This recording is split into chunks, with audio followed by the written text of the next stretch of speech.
I am the cut of the viper, spawn to the trough, a social jetsam, a product of an environment, an undiagnosable anomalous. I find myself in this basket of commonalities with broken people, unwelcome in every case, just like the sagging jowls on my beaten face.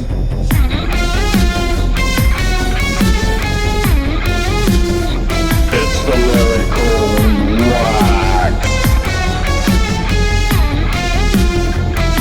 The Lyrical Wax. Those were the lyrics of the song Roma Street, performed by the band Burnt Trash and co-written by guitarist Liam and singer Elle Burke. This is the Lyrical Wax podcast, hosted by myself, PurpleZain, a singer, songwriter, and also a psychologist who runs Chill Psychology out of Tweed Heads. This podcast goes into the lyrics of the singers, what was going on for them when they wrote the lyrics, and to a certain degree, what the lyrics actually say about the person. What is something I've actually learnt doing these episodes. We've hit number 10, double figures, so I'm very happy about that. So really looking forward to showing you what we got in this episode. I will add, there's a little bit of a trigger warning with this one, as Elle does discuss a little bit of abuse that she experienced when she was young. We don't really go into any gory details or anything, but I think it's worth mentioning at the start. But in saying that as well, there is some positive stuff that comes up regarding, her coping skills and some of her experiences that have helped her move forward.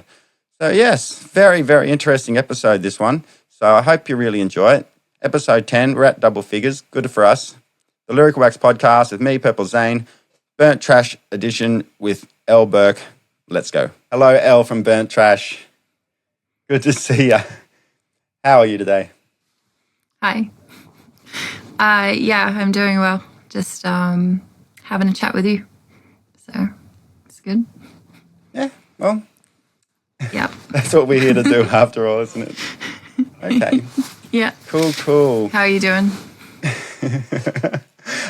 Yeah, I'm quite well. I had a busy day, but it's always nice to get going when these are planned, to get going and get it started. So yeah, let's make it about the Lyrical Wax podcast, Burnt Trash podcast for the next little bit.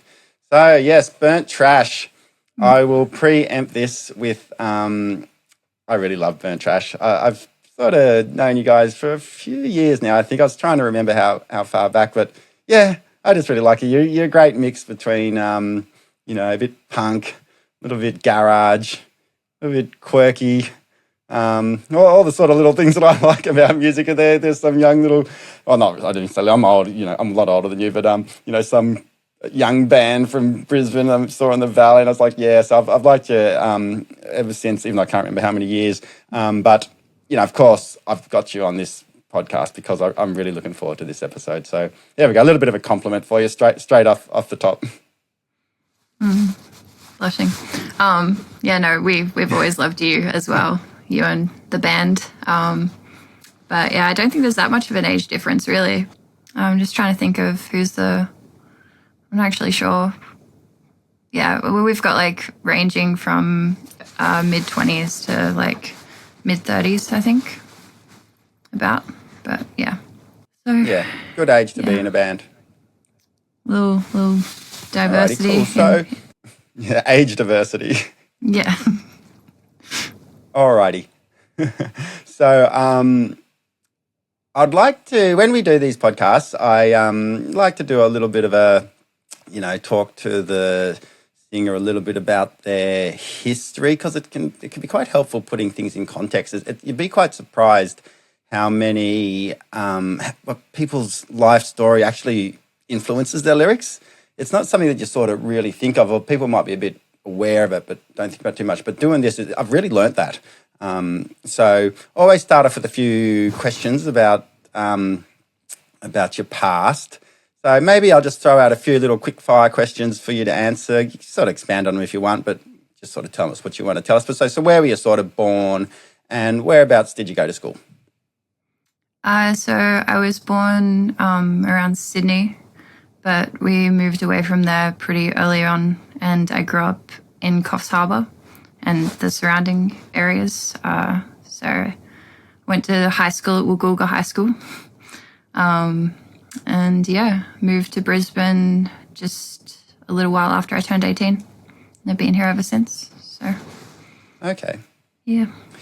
And when you say we, mum, dad, brothers, sisters, dog and cat and all that, what was sort of in the family unit? So my mum and dad split up when I was quite young, and we kind of just went between the two.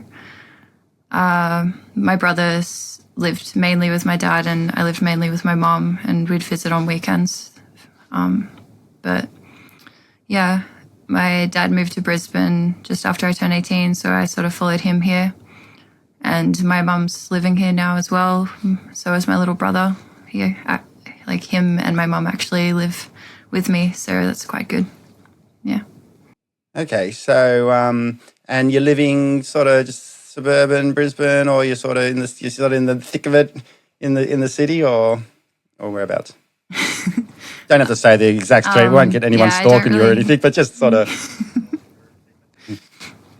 I'm like on 30 minutes north of Brisbane, so I don't really like being in the thick of it. I mean, it'd be better for going to gigs, and there's also a lot of good vegan eats in the city. So, but yeah, I prefer being a step away, I guess, sort of.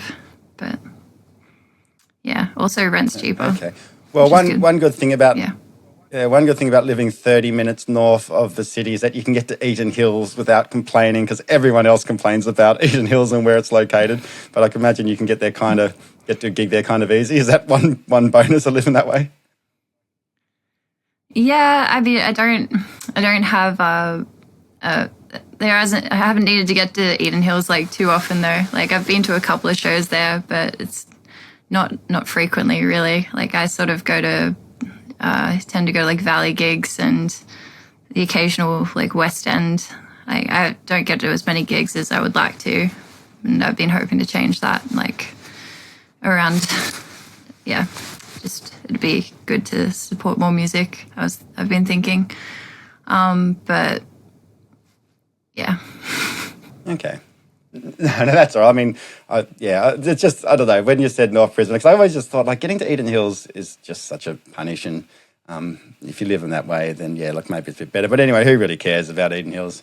We're here to talk about yourself and Burnt Trash. I'm going to ask you a question. It might sound a little bit it might sound a little bit left field, and I'm sort of just throwing it out there as a little bit of a but, it's kind of relevant. There's a little bit of psychology in this podcast, and a bit about people's history.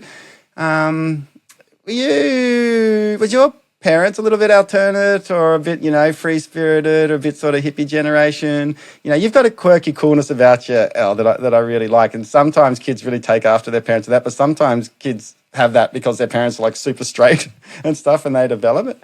So I sort of was wanting to ask maybe a little bit more about sort of your parents' sort of, a philosophy to life a bit maybe, or don't really get into political leanings, but I think you know what I'm saying, and you live with your mum rather than your dad, so, maybe why your mum instead of your dad, and, instead, because your brothers live with your dad. So it wasn't just dad took off and pissed the kids off, So, yeah, maybe a little bit about your parents and that side of things. Yeah, so my mom, she's just, I don't know, everyone loves her. She's very open-minded and has always sort of just let me do my own thing. She, I don't know, she raised me on The Cure and Radiohead and, Jeff Buckley and all that good stuff. So, I was given the tools that I needed to sort of branch out into the world the way, I have. That makes sense. My dad, he's great, but he's always been a little bit more straight, I guess. When he was younger and he and my mum met, he was a little bit of a loose cannon, I think, but he's always been, I I don't actually know how to describe him really. He's got sort of like a multitude of personalities. Like like he loves like pop music. Like we'd listen to like Aqua like when I was a kid. But then, you know, like a year before that, we were listening to Slim Dusty. So, like, he's just, like, he's good. I love him. But, yeah. Okay, cool. That's good to know. And it's good that they're both living up this way and you get to spend a bit of time with them. All righty. So, look, the next sort of little bit about some of your past, that's actually quite a cool thing to talk about. You know, your interest in singing, bands, music. You know, did you get the singing lessons and piano lessons from, you know, mum when you're in school? Or did I know you're quite, like, artistic with, like, visual art as well. But you can talk about that if you want, but I'm actually a bit more interested in, like, you know, more so the lyric writing, poetry writing, school bands. You know, what sort of, if you could give us a little bit of insight into when you started, you know, getting into writing and so on. Yeah, I guess I just always have written since I was a kid. Like, I don't know, probably since, just for as long as I can really remember, I've always just written stories or whatever I was thinking down, I guess. Musically, my mom got a guitar when I was in, like, late primary school-ish. So that was in the house and she was messing around with it, so I sort of picked it up. And before that, my dad had already had like an acoustic as well that he I don't know, he'd play around with occasionally. He never really followed it through all the way. But my mom, like, when they split up and we were just sort of, you know, doing our thing, she started playing pretty frequently, and I got into it as well. And like, never really like spent a lot of time with it. I was always pretty lazy with it, actually. I've owned a guitar since I was probably 12, I think, or 11, and like I'm still, like, I don't know. I got a couple of lessons briefly from a friend, and like just like learning how to do like Parkway Drive riffs and I don't know. And as for singing, I was in choir, like we had like school choir, and then I joined, I can't even remember what it's called, like the New South Wales something choir, and did that. But yeah, I just always loved singing. Like Mom said that when I was a kid, I like jumped up because I had like a Power Rangers suit and like jumped up in front of people when we were out eating food in a restaurant and just started like singing the Spice Girls to like the whole room. But yeah, so I think it's just always sort of been there, just, you know, expression. But yeah. Was there like a sort of high school band then? Like, like I think like Burnt Trash was probably about sort of 4 years. I think you can correct me if I'm wrong on that. But was there sort of like a high school band or like even like sort of bands, you know, before Burnt Trash? Very brief stint. Like when I was in, I can't even remember if it was year 11 or 12, but a couple of my friends and I, we started a little, I think we probably only did it for maybe 6 months, just a sort of punk thing, and called it Dixieland. I don't know, that's the only other band I was in. I actually like formed Burnt Trash just because like Liam and I were both in the hospitality ring, and we were at X and Y on a Sunday and sort of got to talking, and then so like spoke about starting a band in the future, and I think it was a year or two later we ended up doing it. So yeah. Okay, cool. So Liam, I've got to know Liam a bit too over time, and he's probably, I mean, I could be wrong again, but I sort of get the impression he's a bit of the glue of the band in a way. I don't know. Or you all sort of work together as a team. You were telling me that in our texting before this, but I suppose that's how bands start. You just get lucky. You meet the right person at the right time, don't you? And kick it off and hit it off, and the band starts up. Okay. So yeah, am I right? Is it 4 years of Burnt Trash, or a little bit more? Yeah, I think it could be. I actually have no idea. Maybe 5 years. I usually just go to the Facebook or the Instagram and see when like the first post was, and then I think it's like a bit before that. So yeah, I don't know. My perception of time is terrible. The bands have evolved.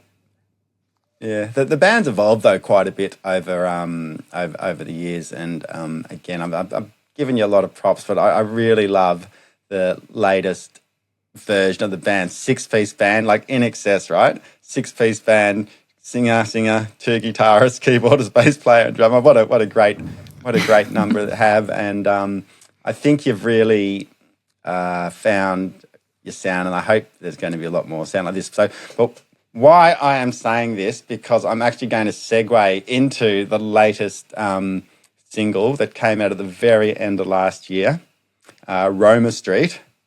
What again, is it's definitely you guys have stepped up to another level. It's getting a lot of play on 4ZZZ as well. What's really cool.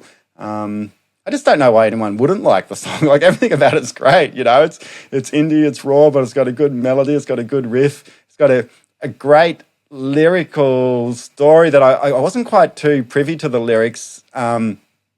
The hook and the chorus though is just great. We'll get into that, and but the actual specific lyrics that we're going to get into too, they're just great. So what I will preface though a little bit before is this one's a little bit. Normally I have just like the pure singers of the group interviewing. I interview them. You're the sorry, not the pure, so like the singer of the group, but the lyricist, where for this is a little bit different because you're sort of, in a way, a lyric contributor. I'll let you explain how you explained it to me, because I think it was really cool how you explained it to me. But tell everyone listening sort of how the lyrics of Burnt Trash sort of get written. Like, well, Roma Street, obviously, but just in general as well. Yeah. So the band was initially Liam's baby. Like he had a bunch of songs that he had written and sort of just brought us all together, and we worked on those. A lot of the songs are still mainly written by him, but he will so he'll bring it into me, and then I'll go over it and just sort of change a few words around and add some lines. So I'm basically an editor, and I guess I changed the intonation of how it's released to the public. Like I don't know, and I was saying to you in messages earlier that Liam kind of has this way of like writing for me, like in a way, like most of the time when he writes, it'll be thought processes that I've been having recently. So I always sort of refer to our band as sort of just all components of one large mass. Like if you can imagine like a beast with like 6 heads on the stage, or even just 6, and then like I'm the mouthpiece sort of like coming out at you. But yeah, like Voltron. Yeah, that's again showing my age. But yeah, so that's the dealio. We have a few writers, like Ryan will contribute. Yeah. Oh yeah. I'll get back to that. Yeah, sorry, but I just want to. Because you said something to me. This is what you literally said in verbatim. And again, this is sort of the psychology of this podcast I thought was super interesting. And I wanted you to ask you. So you sent me this text going about the songwriting, and you wrote, Liam does things where he writes things I've experienced. Like, and that's in quotes. Liam does things where he writes things that I've experienced. And I've gone, oh, that's interesting. But we didn't really go into it, because I want to actually ask you about it in person. So can you maybe expand on what you mean and you sort of said it before, you said it a minute ago, but what do you actually really specifically mean when you say that? Because that's an interesting concept. I don't know. So the way I view my perception of the world is kind of collectively sometimes. And so in Roma Street, for example, he says, I was born to a surly slag on a bed of rocks. So it's talking about humanity, being birthed, it's difficult to put into words. I find it difficult to put into words, really. But yeah, it's just stuff like that. Some lyrics are misses though. I'll sort of have to go in and make them a little bit kinder, I guess. Because I think that's my job. Is I keep them strange, but I guess I sand the edges a little bit. So, and also make all of our lyrics gender neutral. Yeah. Yeah, so yeah, that's cool too. All right, cool. Well, look, maybe when I'm going to park that quote that you sent me, because it might come up again later on as we actually go through some of the lyrics. So, if it'd be good to hear. And the other thing is too, I want to reverse up. You were talking about the songwriting, and you said, and Ryan, and then I cut you off, but I love Ryan, so I want to give Ryan some props. So you're talking about the whole band writing songs. So Ryan's obviously gets involved, and the other guys as well. So yeah, maybe I'll let you finish that. I'll let you finish that off, because I cut you off in that little bit about the whole band writing. Yeah. So we all write songs. Ryan wrote "I Sat Still," actually. One of our first. Yeah, we just had a room recording of that with Louis Godet. I don't know how to pronounce his name. He's told me before, but yeah, he's in Louis and the Deadbeats. But yeah, he's amazing. Little shout out. He's done so much for the band, and always had a massive interest. But yeah, Ryan wrote "I Sat Still." He's also written one of our most recent ones that we're rehearsing at the moment, and we'll be debuting at our next gig on the 17th at PFR. But yeah, so yeah. Okay, so yeah, cool. So it's good to, and it is. I think different bands and songwriting works in different ways. Some bands are just a single person that runs the show, and some bands are more collective. And I don't think really anyone's right or wrong, but it is good to hear a band where everyone's sort of involved in the writing and there's a harmony, and you're working together like a six-headed dragon. I wish I knew my Greek philosophy a bit. My Greek mythology a little bit better, so I could actually say what that six-headed dragon is, if there even is one. But well, there's the Hydra, but that has 5 heads, I believe. So okay, yeah, yeah. Well, you added a second guitar, so he snuck his way in. He's sneaking with the tail, maybe, or something. Yeah. Okay. All right. Cool. So, look, we'll get into the lyrics. So I went into start talking. I segued really good into Roma Street, then I backtracked on all the writing. So now I got to segue again back into Roma Street. So that's okay. So yes, look, the lyrics of this they're really cool. So I'm gonna what I do. I just sort of read through some of the lyrics, and then give a little bit of my opinion on it, or whatever, and then sort of throw it over to you. So here we go. Roma Street, burnt trash. I'm the cud of the viper, spawned to the trough, a social jetsam, a product of an environment, an undiagnosable anomalous. I find myself in this basket of commonalities with broken people, unwelcome in every case, just like the sagging jowls on my beaten face.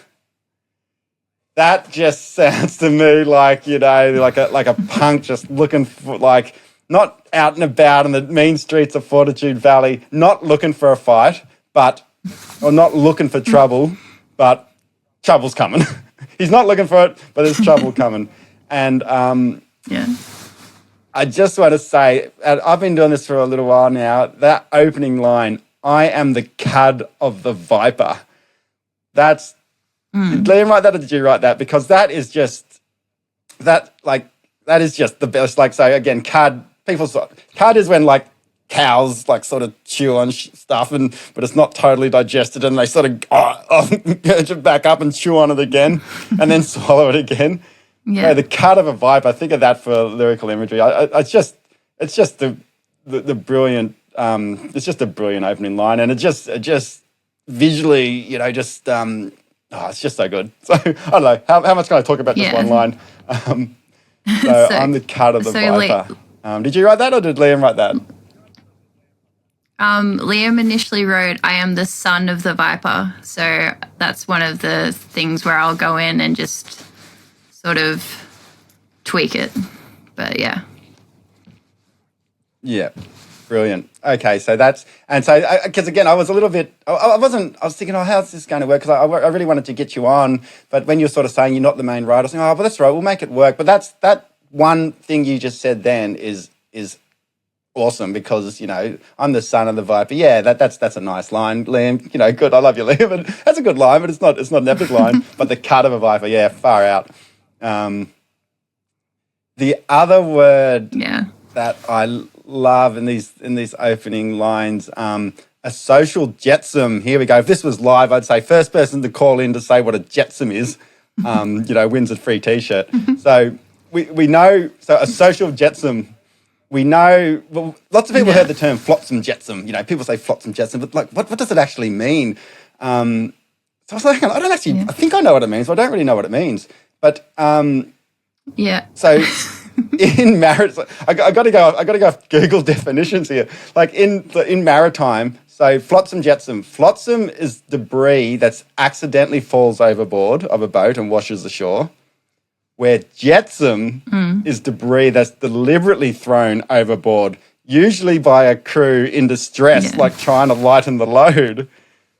And under maritime law, the distinction is important. But so if someone's jetsam, a social jetsam, deliberately thrown overboard by people in distress, like, so even that's another brilliant line. Like, this is great, So I'm so glad I Googled that. And who wrote that line? That's all a social Liam. jetsam.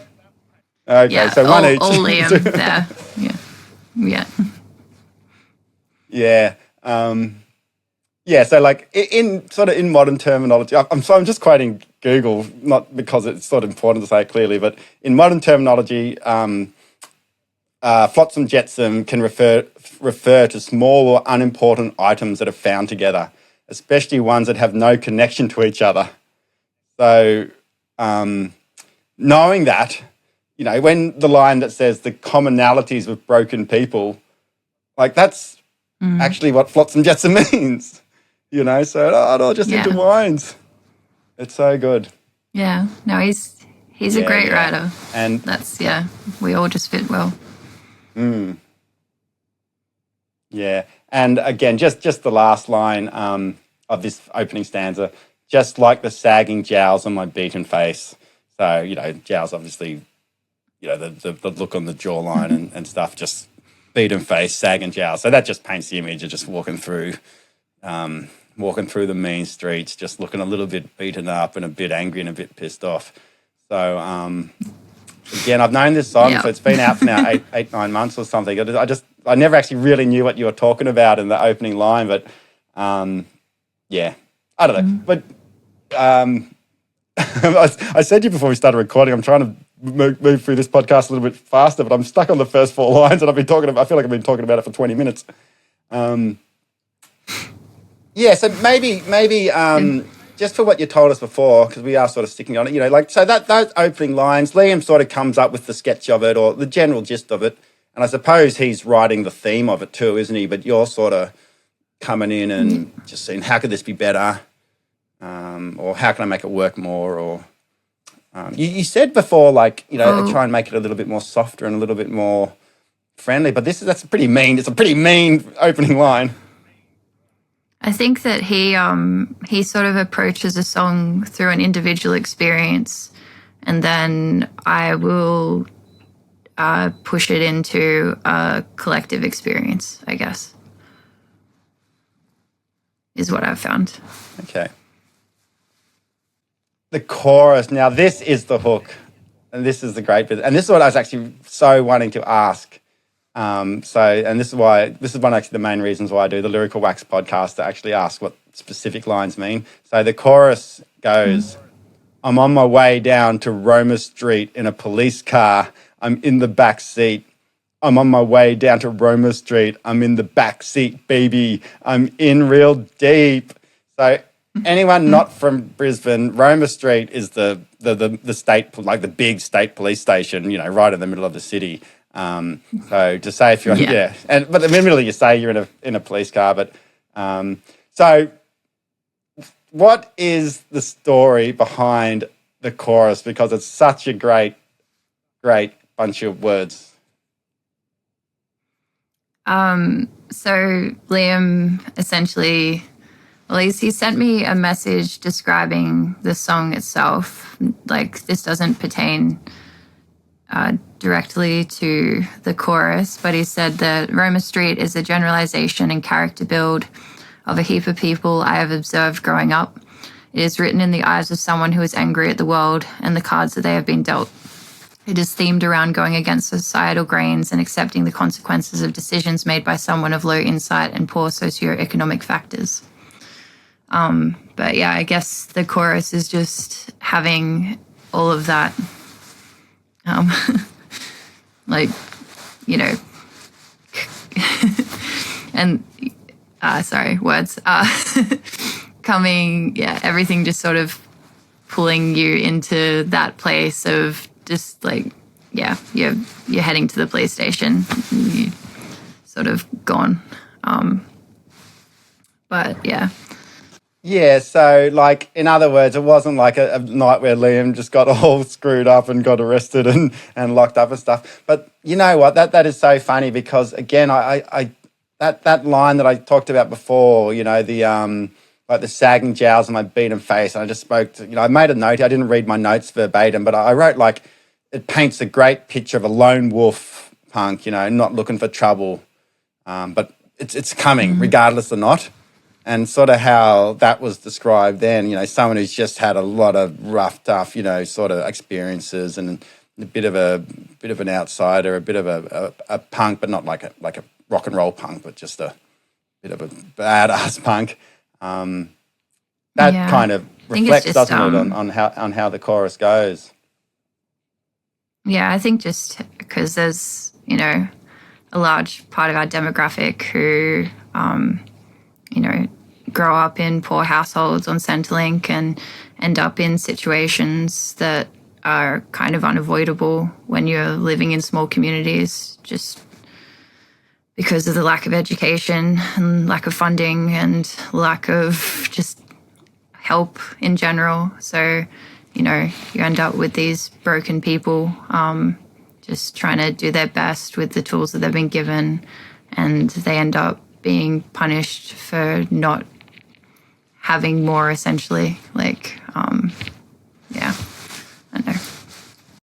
Yeah, no, that totally makes sense. It can be hard to get out of that cycle of sort of poverty and crime and so on. So and again, now that I'm sort of, like, if you're just listening to the song on the radio and you don't know the song, you think it's maybe some story about some crazy night out, but talking to you about it and hearing Liam's sort of about it, it's more about a social commentary, isn't it? So that's, again, that's sort of really, really cool to know.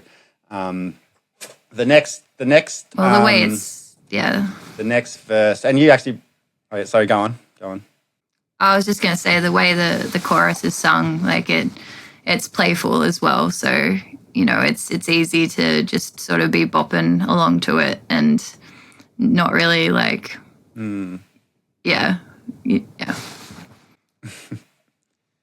the next verse, and you actually said this line earlier, but I'm going to read it out again because there's some questions, specific questions I'm sort of keen to ask about, and also hear what your input of it was. But second verse, I was born to the surly slag on a bed of rocks, the child of a soft cock. I was sent to a Christian monastery. They worked for the church and they wouldn't stop whipping me. Repelled through their foster houses, a fresh-skinned nipper flagging the prowlers.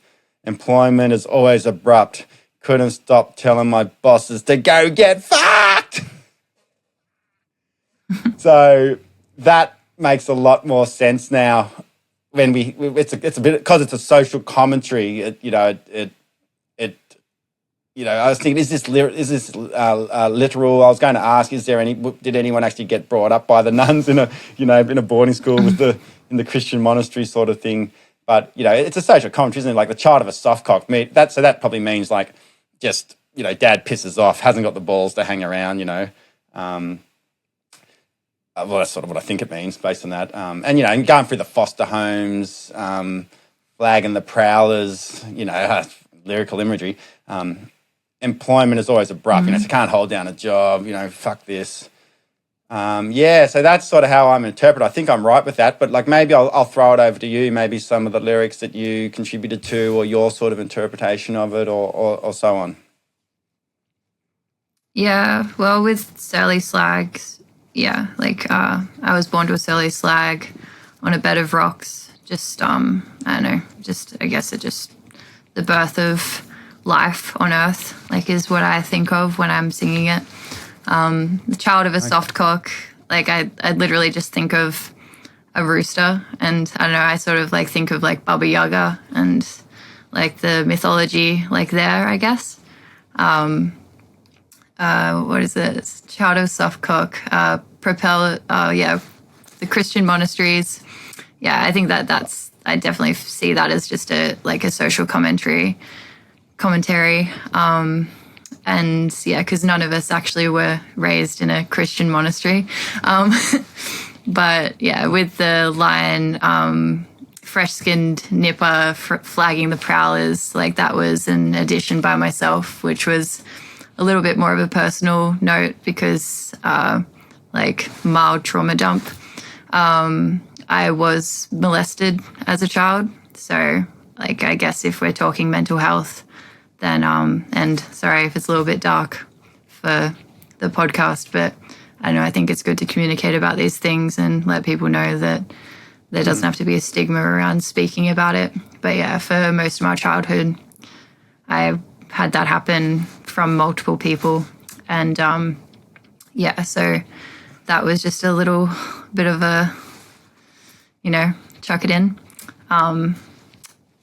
One of those people was also a church member, so it sort of, just ties in a little bit. But no foster houses from our group as well. Okay. Look, Elle, that's I really have to say thanks for being open with that and throwing that out there. It's I sort of get the impression maybe now that you're a bit older, you've sort of probably processed it a bit more and come to terms with that sort of stuff. But I don't know if it's something we need to focus on. If you want to focus on, it's just good that you're honest, and I understand wanting to say it and not remove the stigma from it. I think that's super important too. Okay. I don't know. Sorry, it's a bit of an awkward one to touch on, isn't it? That comment you can. No, it's fine. No, I don't. Again, being a psychologist, nothing to me is awkward. Just sometimes when doing this, I gotta find that balance between not pushing. You talk about things you don't want to talk about. If this was like a session, obviously we could really sort of expand on it. But I'm just sort of framing it in a way thanks for bringing it up and feeling comfortable that you can bring it up. But I don't want to, and I also don't want to just ignore it. Oh, just pretend you didn't say that because that's actually awkward, right? So yeah. Is this we want to keep. You've sort of talked in a public way before? Yeah, I mean, I've always been pretty open about it on social media. When like when the Okay. topic's being brought up. But yeah, I guess like we're on a podcast as well, so I don't want to. So like we're talking about like the band and like us as a whole, and lyrics and all that. I mean, I guess it does give you a little bit of insight into like my thinking, like because I think that those sorts of situations do sort of invoke a flight or fight response from a young age, which does get your mind sort of ticking in a strange way, I guess, or just questioning certain things from an early age.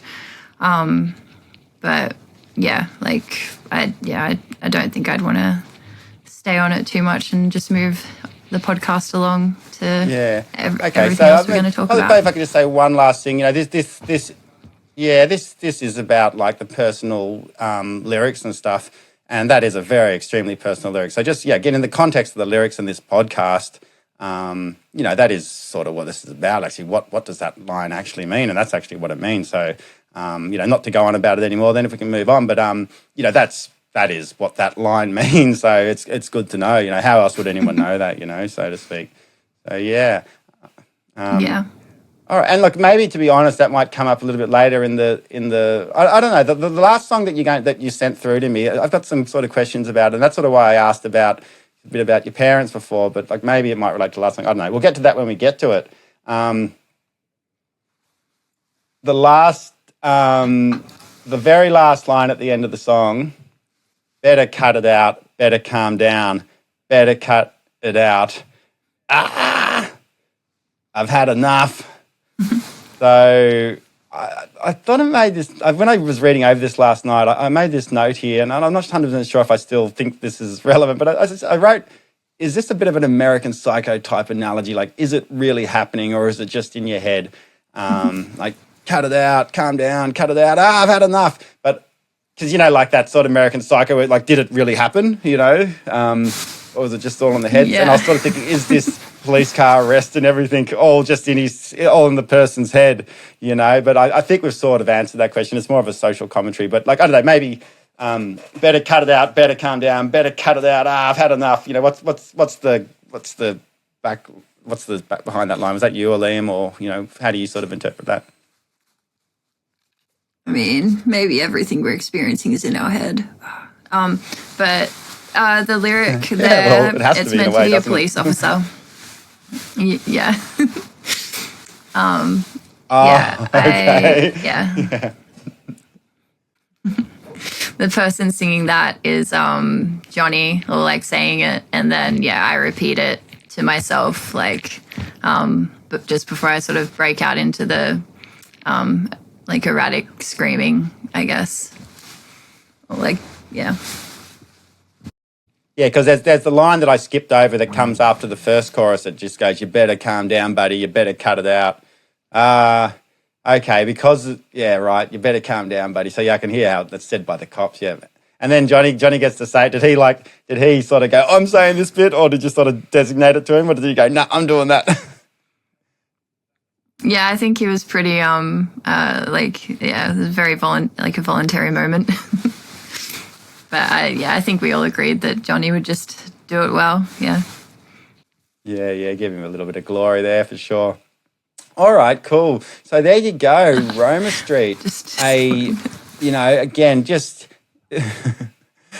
just a little bit.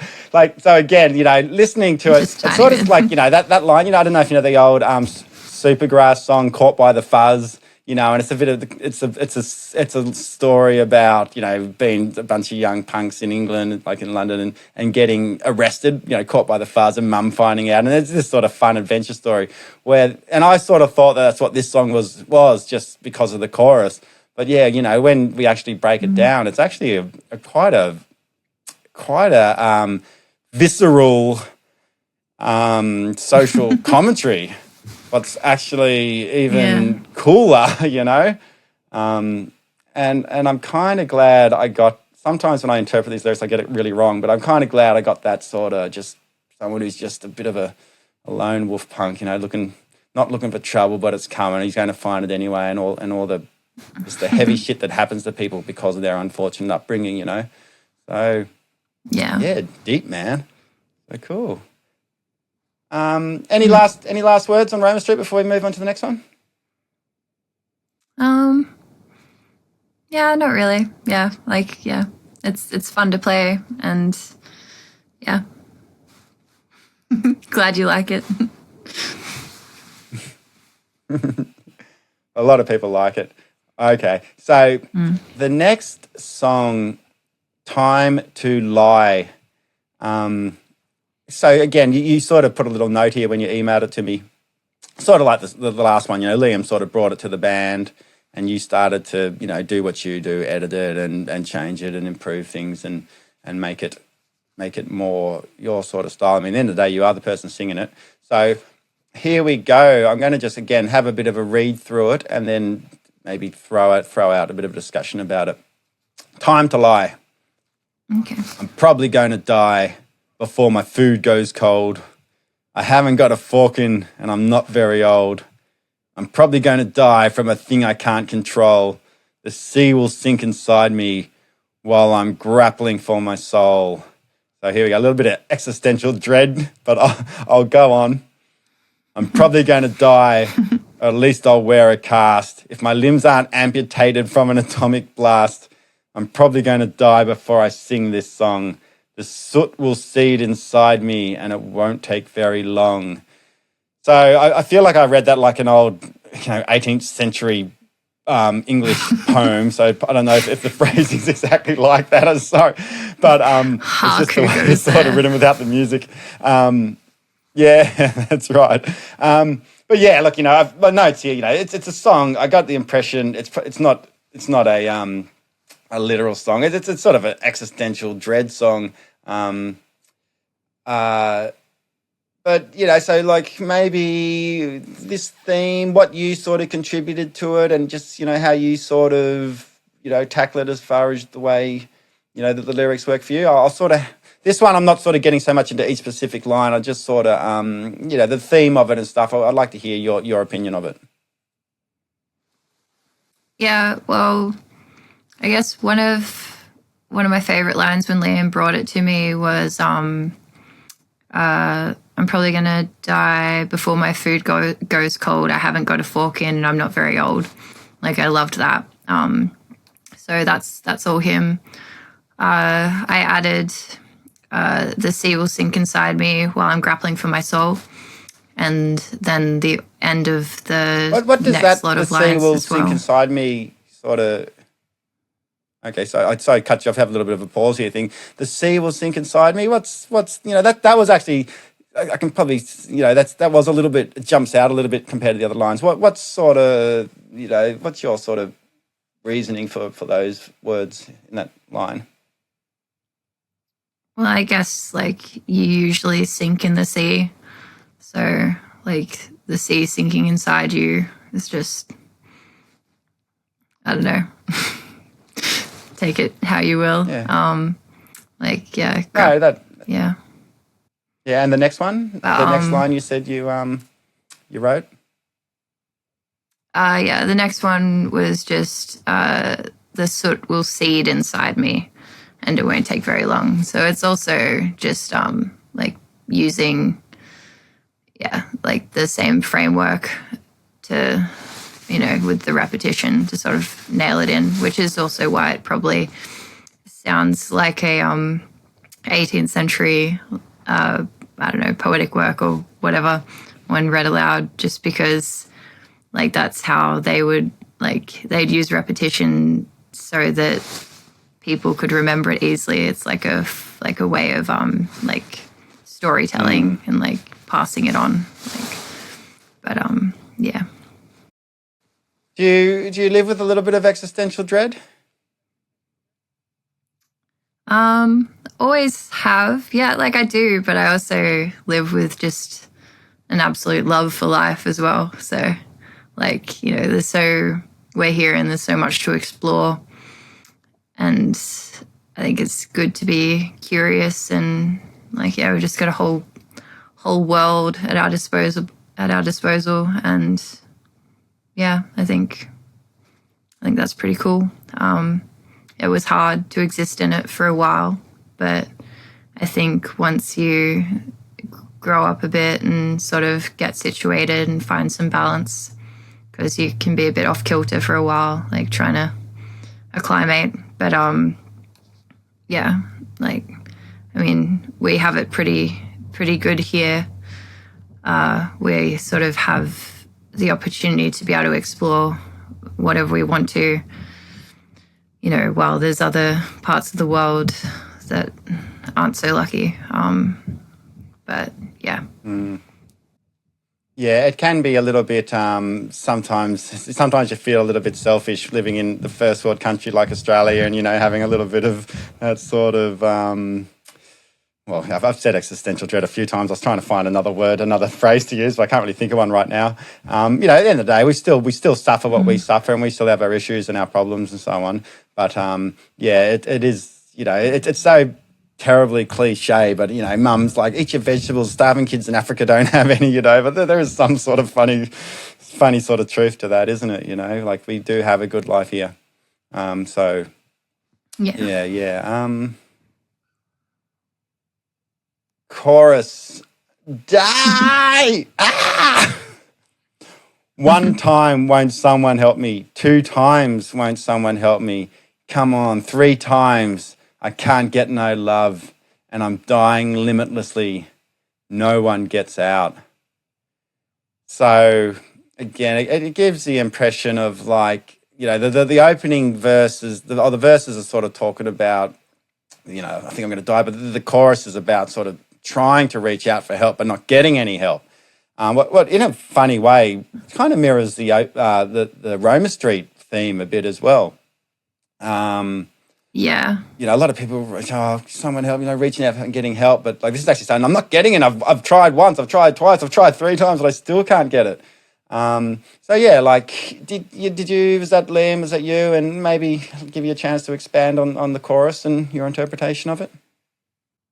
Yeah, so the chorus was mostly Liam. I think that I just added the dying limitlessly. And I can't remember if I took Can't Get No Love from another part and put it in there or not, but it's a little bit hazy. But anyway, the way I sort of see the chorus or think of it is of just, yeah, humanity once again, like consciousness itself, like in an echo chamber. Like, when I've thought of a video clip for it, I imagine like just sort of like a reel, like, you know, how you see like the picture of like the fish and then like the monkey and then the human, I guess. Like, I just sort of see that just like across time, just like this one character, I guess, like going through the ages and then like just like dying and like being born again and then like, you know, just sort of pushing through existence. So yeah, you're pretty on the money, like with the like your observation. It's just literally a song about existential dread, really. Yeah, as far as I'm concerned. Like, Liam didn't send me his like exact take on that one, but yeah, like I think it's relatively straightforward. So yeah. The second verse, though, I will say there's actually some. I like, usually like the best lines are in the first verse because you got to grab people. But the lines in the second verse, I actually sort of thought were really, really cool. I'm probably going to die. I'll own too many knives. I like that one. That just makes me laugh, even though it's might get stabbed to death isn't funny, but it is a funny line. An itch I can't stop scratching while blood is dripping from my thighs. I'm probably going to die, a vestige for a cell. My luck is all but out now. I'll die and go to hell. Yeah, I like the knives line. A vestige for a cell. Did you write that one? I hope I got that right, because it's a nice sort of little, it's a bit, yeah, because the other lines are quite straightforward, where like in the first verse, but then there's these sort of bit more metaphoric lines, you know, like the sea inside you and the sword inside you. So you're going to die, I got too many knives, blood dripping down thighs, but then there's probably going to die, a vestige for a cell. So that's like, a little bit more artsy, that one. And just for people out there, I do. Yeah. I like to think my vocabulary is pretty good, but this is I'm just pulling me up a little bit. A vestige, trace, remnants of something that's disappearing or no longer exists.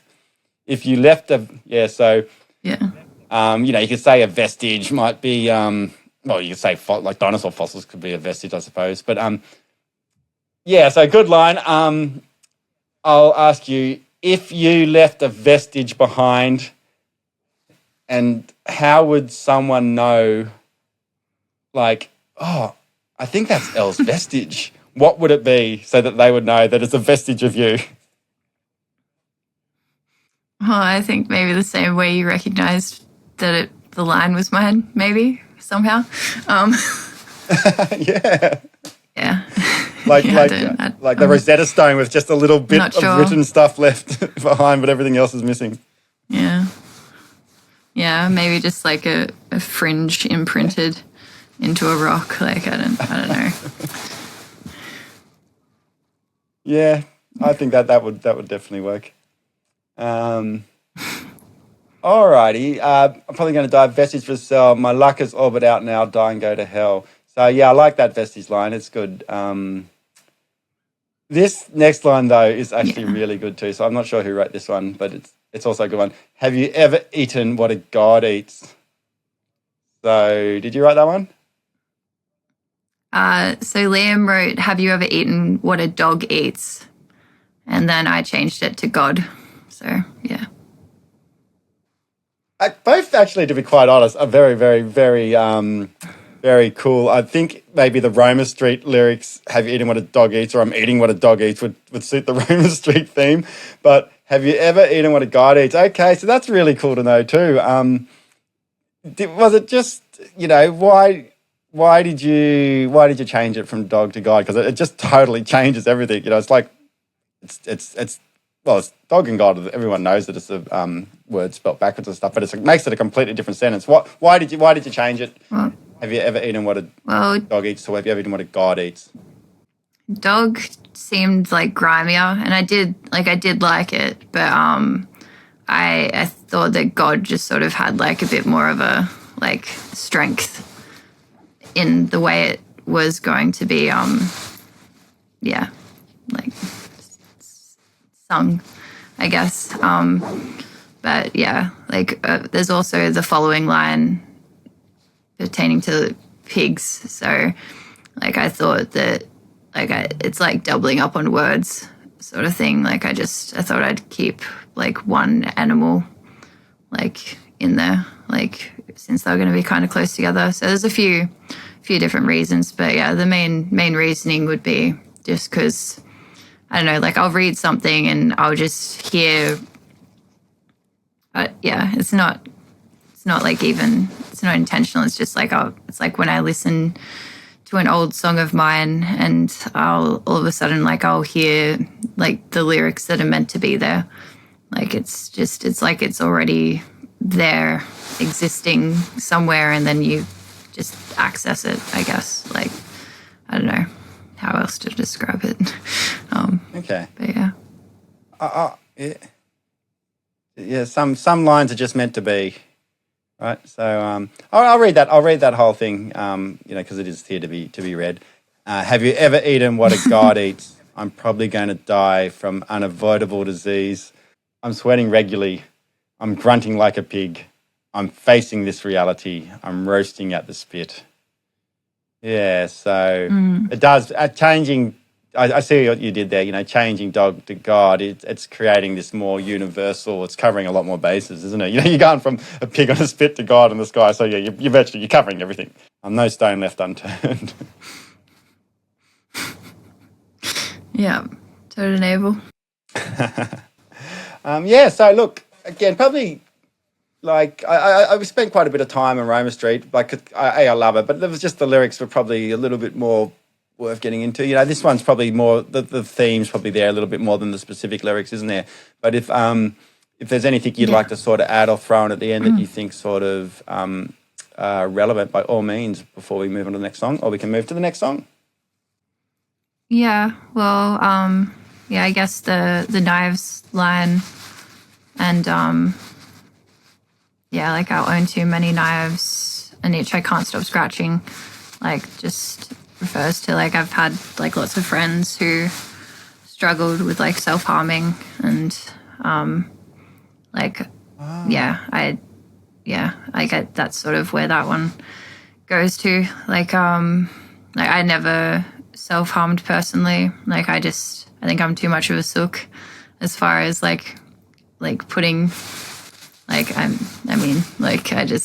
never went that way. Like I like self-harmed in different ways, not physically. But yeah, I think thought it was a good moment to shed a little bit of light on it. Like even though it's a topic that gets spoken about pretty a bit these days, but Yeah, no, I'm happy to talk about it a bit, to be honest, because I sort of skipped that because I wanted to. I was jumping to a vestige for a song because I really, really like that line where I thought that I'm probably going to die on too many lies. I thought it was a bit more of a comedy line, but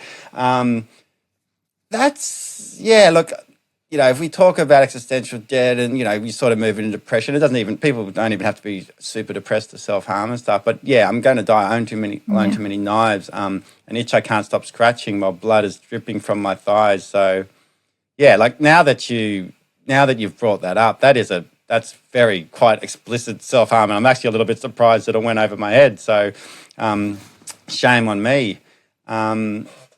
no. You never, obviously you had a lot of trauma from a young age. I don't know if you want to, if you don't want to talk about it, you don't have to, but, and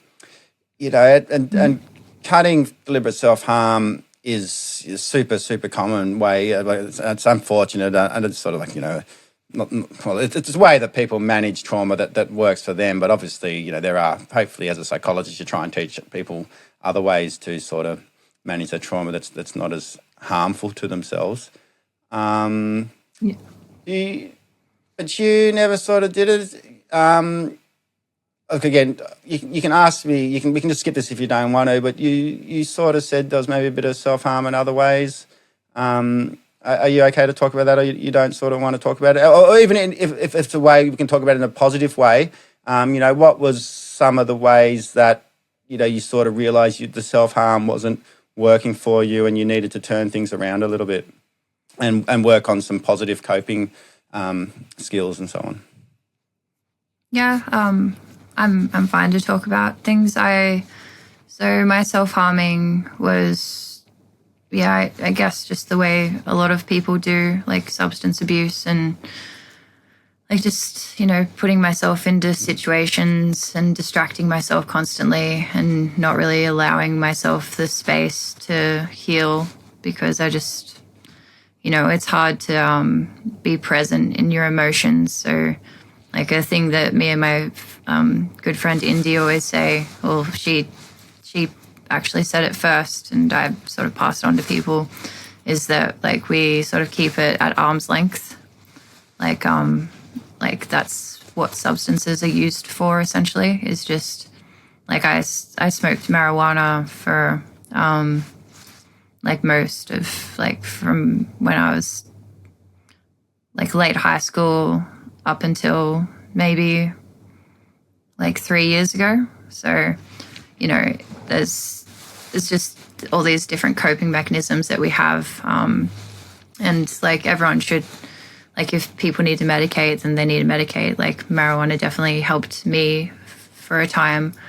But I do think like if you're like, I don't know, I was able to step into a state of mind where I really enjoy just the like precision of thought and clarity, and I guess like that was triggered by doing breathing exercises, because when you breathe in through your nose, like that's as like present as you can be in the moment that you're in, like like a breath, just because like everything's always just moving, like and yeah, so I think I started to really appreciate having a finely tuned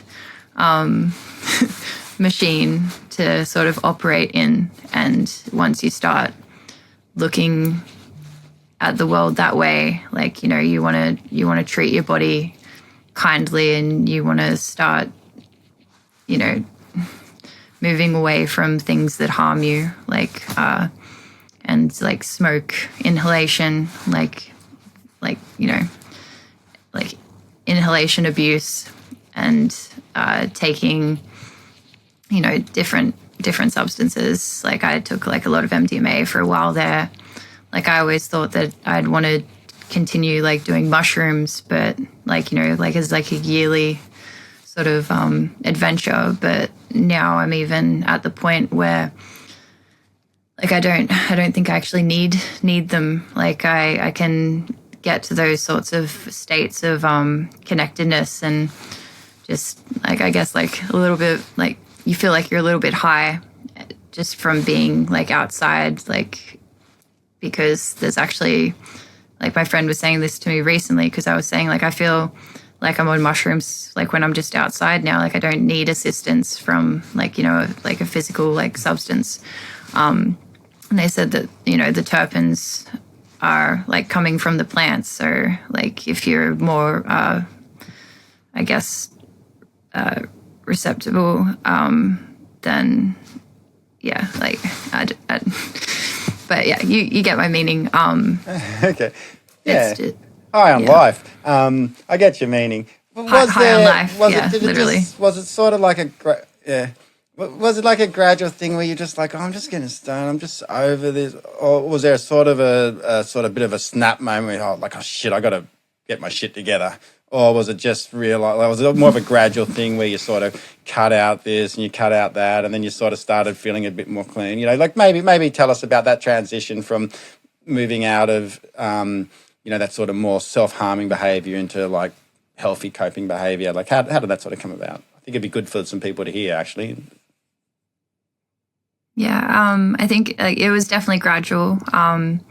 So it started, I was taking like, a lot of things just on the weekends, and like drinking a little bit. I've never been a massive drinker. I sort of was more of a smoker. But yeah, I cut out like harder substances, like doing MDMA on weekends, or, other things.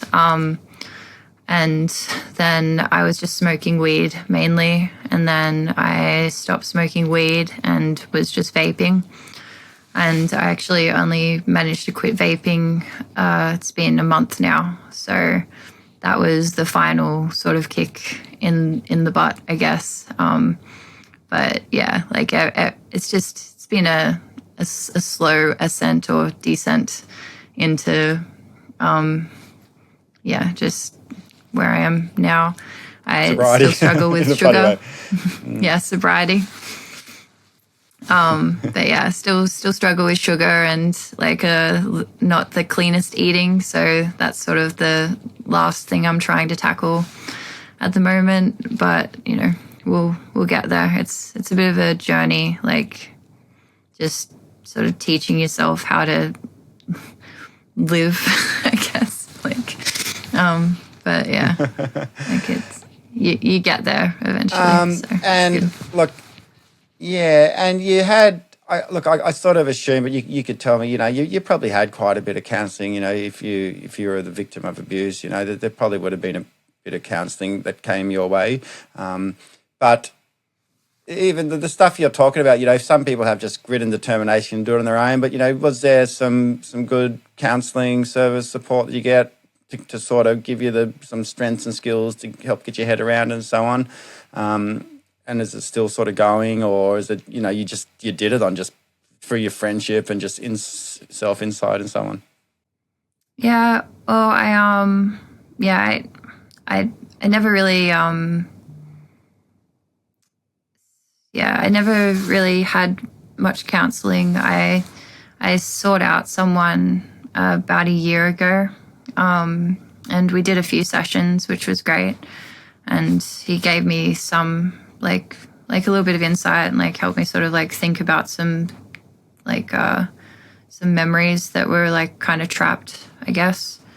But yeah, most of it's just been through relationships and like I've always had a sort of like I just soak in my surroundings, I guess, and like think about like I think having like a traumatic experience sort of forces you to develop a certain amount of empathy, which means that you're kind of constantly looking at your relationships around you and people around you and sort of trying to put yourself in their shoes and make sure everything is okay. Like, you know, if you see someone needs something, you're like trying to hand it to them before they even realize they need it, you know?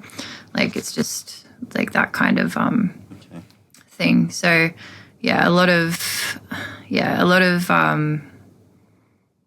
what I needed, I just, I'm not saying everyone, it's definitely, like, people should talk to people, but I think I just found it easier to, just sort of go through everything in my head and work through it. And, you know, I've always had, a pretty good support system as well. Just relatively, like, good friends. Like, there's been, like, lonely moments. But, there's usually been a couple of people around to sort of help me and let me lean on them. And, I try to be that for other people as well. But, yeah. Okay. And look, again, you know, I think there's ways people go about doing things and working it out. You know, this definitely isn't, if you didn't rely on a lot of counselling, even though I'm a psychologist, it's not an ad for myself. I do get to tax deduct. I do get to do a little bit of tax deduction, but it's only like $30 a month or something for the podcast program I use. But yeah, you know, if you had the strength and ability to push through it on your own. But I think the thing is, you know, you said you still need friends, don't you? You know, you still need some trusted people that you can turn to, and you know, and family. You sort of spoke more about friends and family, but you know, whether it's professional help or whether it's just through a good circle of social people, it's a long, lonely road on your own. If you're going to do it completely by yourself, I don't think that's really the way to go about it. Just doing it completely on your own. I think it's kind of just be a little bit impossible, really. Like, it's like that saying, like, or not even saying, it's just that word, like Ubuntu or whatever. Like, you are like your surroundings, which is sort of another thing with, like, I guess to touch on like cancel culture and all that. Like, I've never, like, I don't subscribe to the idea of cutting people out of our lives exactly. Like, I think that you should take a step back from people if they are a little bit too much for you to take on. But I think that everyone makes mistakes, and it's impossible for people to learn if they don't have like positive reinforcement or role models in their life. Like, if all the people who are like could be their role models decide to cut them out, then, you know, they don't really have any wall to bounce the ball off. So it's anyway, that's and wall to bounce the ball off. I'm stealing that, thanks. Yeah.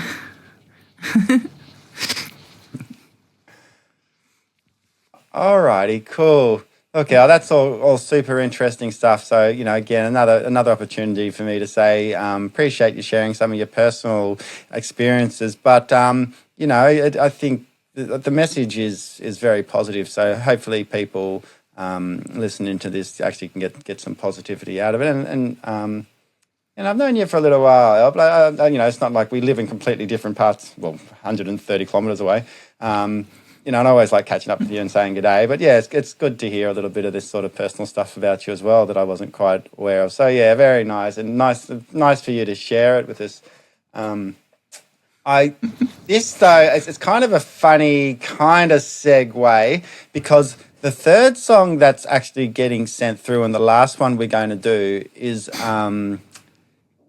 a song from a little side project. I don't know if it's a little side project, but a side project that you're working on. and it's called Hard Body, and it's like that just screams American Psycho to me. Like, again, I'm sort of showing my age, and it was one of my favorite movies of all time. But did you get Hard Body from American Psycho? Like, hard, that's what, Yes, that's I what did. the corporates always talk about, the good-looking waitresses. Oh, yes, nice. Yeah. I've never actually really ever heard it. Like, I thought it'd be something that people would be everywhere, but it's not. It got said once, and it's like, you can't say that. Oh, no, in movies you can't. You can definitely call your band that. That's a great name. And I sort of laughed at myself when I saw you, Hard Body, because, you're what I do know about you is that, you're just like totally with that, the people from American Psycho, the characters, they're pigs, they're total sexist asshole pigs, and they're designed that way, and that's kind of the black humor of it.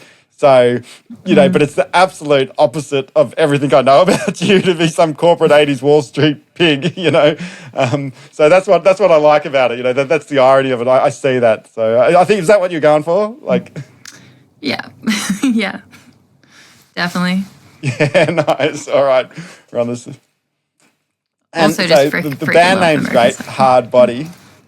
Yeah. Yeah. Absolutely, me too. But the other thing that's really cool too, I can't even get to the lyrics because I just want to talk about the band name and I want to talk about the song name. The song name is called Dumb Oracle. And I think most people know what an oracle is out there because of, like a generally like a priest or priestess that can sort of communicate the will of the gods or reach in the future. In different cultures, historical cultures, it's kind of a different thing, but that's the general gist of it. Someone who can prophesize or communicate the word of the gods or so on. So dumb oracle, because oracle is such an ethereal word, but the word dumb is just dumb. So a real oxymoron. It's not actually an oxymoron. It kind of is. I don't know. I'm not an English professor. But yeah, so this is a side project we're doing. So just before we get into the lyrics, maybe just let us know a little bit about, what's Hard Body? Have you got a band together? Is it just a home studio project? Give me a gist of what Hard Body is. Yeah, so it's still coming into fruition. I actually did almost I was kind of keen to change Burnt Trash to Hard Body, because we got a few different new band members, and Burnt Trash wasn't something that we ever really chose for ourselves necessarily. I think the name Burning Wires got thrown around by our old bassist, and then it sort of just went on from there. I think a couple of kick-ons later, a mutual friend, Tristan, said, instead, because I think it turned into Burning Garbage, and then he was like, oh, what about Burnt Trash? And then, the guys sort of brought it to me and were like, Burnt Trash, and I was just like, yeah, whatever. We sort of just needed a name, because we didn't have one. We just went with that, and it actually ended up working on a few different levels, I thought, and I still do like it as a band name, but yeah, Hard Body is just a sort of bedroom project for the moment. I'm still working out what I want to do with it. I've got a few friends who are interested in sort of working out a few things for it. A couple of the songs that I write for it probably will end up just being Burnt Trash songs. I've got a feeling that Dumb Oracle might turn into a Burnt Trash song, just depending on what direction it goes in. But we'll see, I guess. But yeah, for now, it's just my way of being able to sort of express myself fully. Yeah, but yeah. Yeah. Because I sort of have generally, when I do these, I generally say to people, I'd rather not sort of cover songs, that sort of haven't been released or aren't ready. But I was really keen to give, get you to send through one of your own real personal song, whether it was a song or a frame of a song, because, it's been really good talking about how you and Liam and the band sort of share lyrics and so on. But this is a good opportunity to get into something that you really, is totally 100% from you. So let's get into this song, Dumb Oracle. And I got some interesting questions for you. I could be totally off the mark. Some of the lyrics maybe gone a little bit over my head, but obviously you're going to explain it. But let's just sort of reel through it. Here we go. My feet are biting the dust. I think I'm going to erupt. Dumb Oracle. Sort the jib from your cut. So just the first question that popped into my mind is, are you the dumb oracle, or is this pointing the finger at someone else or a culture or a different culture? Or is it, is it a sort of self-deprecating song calling yourself a dumb oracle for making some stupid decisions? Just always both when it comes to me.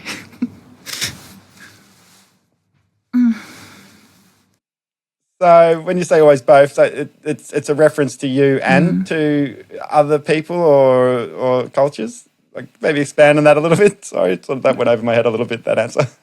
Yeah, I don't know. I guess like I don't really write individually a lot of the time. Like I sort of write as like the egg of the universe, I suppose. Like, You did allude to that earlier, and I probably actually took the easy route. I took it from my note that I made last night, where I did actually say earlier. You talk about this sort of more collective voice, collective experience, egg of the universe like what you said just then. So that's another example. Like these lyrics are kind of another extension of that, aren't they? Collective subconscious, maybe. I think, who was that? Jung. I'm not as well versed on the really, really old school psychology because we don't really do it when you're working at the local mental health centre, you can't really be talking about too much psychosexual phases and stuff. You got to do the sort of more clinical stuff. But yes, collective subconscious. I'm fairly certain that was Jung. I don't know. Someone put in the comments if I'm wrong or not, but anyway. I've had a few I've been prone to like psychosis sort of thing, and I guess like there's just been a bit of questioning around that into like just how we experience reality and how memory is stored, and how that's anyway, continue. Dumb oracle. Well, that's another big conversation we can have if you're sort of talking about being prone to a couple of psychosis. But maybe that we can summarise, throw that in the end again, because I work through the lyrics and sort of see how it relates to that sort of comment. I mean, sometimes like people, I have this conversation with other people I interview, and they just sound like it sounds cool. They say a line, it doesn't really mean anything. It just sounds cool. Like dumb oracle does just sound cool as well, but there's a bit more to it. But that's again like. The notes I've sort of made, I thought they were a bit more specific. So when I read them out and people hear it, they might think the same thing. But again, I'd like to sort of, if they're not specific, it would be interesting to hear why you wrote them in a way that sounds like directly pointed at someone. So this is the next grouping of lines. Season's greetings. Send the card to your loved one. Tear off some flash. Another pound for the check. So, that to me reads quite specific about some, maybe some family tension. And to be honest, that's why at the very start I was sort of asking you a little bit about your family and stuff, if there's a little bit of unresolved issues going on there. Season's greetings, send the card to your loved one, tear off some flesh, another pound for the check.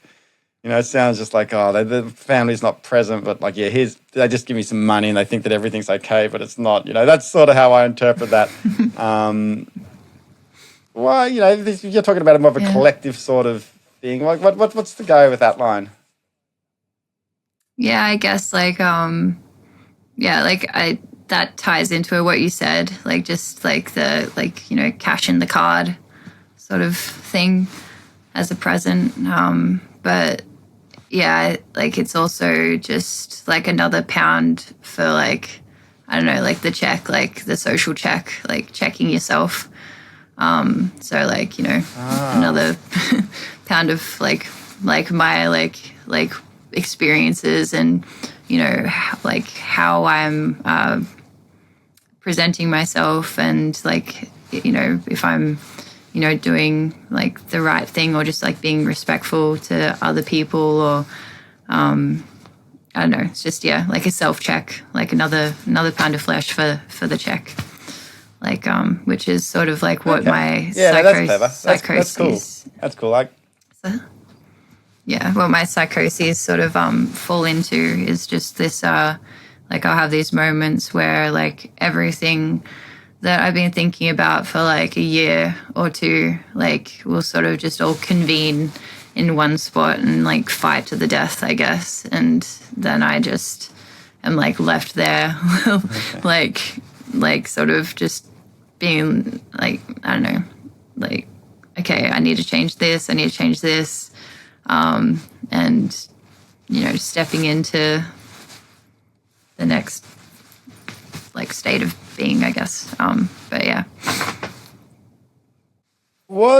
If I can backtrack a little bit, sort of these psychoses episodes, I do live in a bit of a clinical world. So, I sort of have a clinical definition and understanding of the word psychosis, but I understand it can mean different things to different people. But, maybe just coming from my clinical space, just to start with this question, was that sort of also had a bit to do why you had to pull back on all the drugs and stuff because, it was starting to lead to sort of like little psychotic episodes, drug-induced psychosis stuff, or just, the come downs was starting to become like a bit psychotic. That doesn't have to be the case. Tell it, honestly what it thinks. But I'm picking up on that. That's my clinical brain sort of ticking over. Yeah, no, like you're pretty on the money. Like I've always had, I don't really, like I haven't been like exactly diagnosed, but I guess like schizotypal, like not like I don't know, schizo-ish in my thinking, like not as I don't know, I guess like not as limited by this, like the way the illness usually presents itself, but it just sort of opens the way I think about things into a bit of a, I don't know, like a weird area. Like I just sort of go off like into spots, and like there were points where it was difficult to sort of sort reality from what I was thinking. Like, and I think like that's what I was talking about earlier, where you sort of you're off kilter for a while, like, and that's not just like to do with drugs, but just with aging. Like you're growing into like a fully developed brain, I guess. So it takes, there's a few, like it's a bit shaky, like for a while there, like a lot of like, hormone imbalances and like just everything that comes with growing up, I guess. But yeah, a lot of my psychoses have been drug induced, but they're just sort of, I guess, like more explored versions of my everyday thinking. So they'd just be a little bit more intense, like, but yeah, like I've never seen them as, well, there have been moments where they've like impeded me, like just mostly because other people around me didn't really understand what was going on. So they'd be worried, but now that, I don't know, the last one I had, I sort of realized that I was the one who was ashamed of just sort of being there and taking in my surroundings. And I was worried about what other people would be thinking about me. For example, like I was at a friend's place. I had like half a cone for the first time in like a long time. So it sort of like threw me off a bit. This was right before I like when I quit vaping essentially. And I sort of went out to the yard and stood in front of a tree, which is something I like tend to do when I go into these states. And I don't know, it's pretty difficult to describe. It's almost it's like you're like a player in a game, or like you're sort of part of the like a Turing test, I guess, and you like sort of lock into everything that everyone is saying around you, and it becomes just one conversation that's sort of happening. And like I don't know, you sort of like it's very difficult to describe.